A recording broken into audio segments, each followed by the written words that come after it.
Greetings, Hillsiders.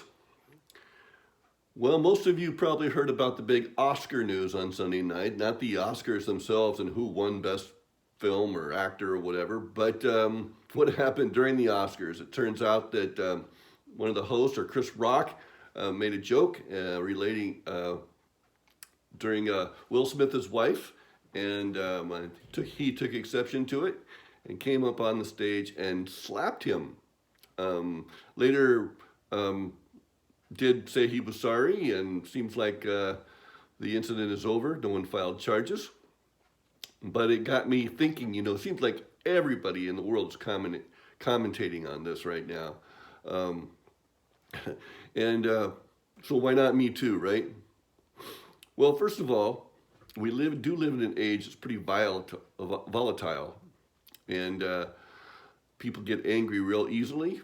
Of course, you can decide for yourself whether that was an appropriate joke to make. I appreciate someone defending his spouse, his or her spouse, but at the same time, getting up on stage and hitting somebody, even if it's a slap, that's pretty harsh.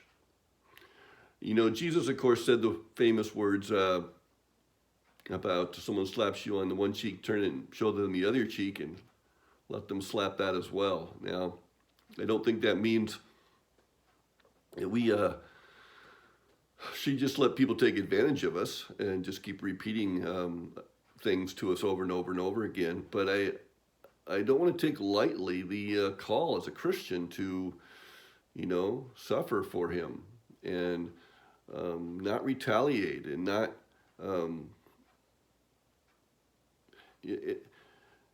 We're not living in a world that says an eye for an eye is good enough. We're living in a world that says sometimes we have to take it, and be okay with that on a personal level at least.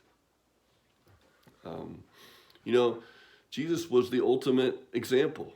As we move closer to Easter, we think about his life and his death, his resurrection, and his whole life was about turning the other cheek.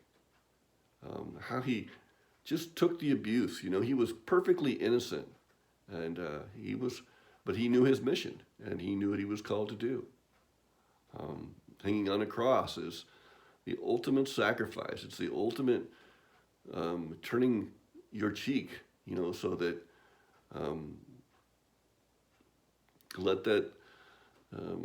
let sin pay its price and pay the price for us. So, as Christians, we are called to be very, very different from the world around us.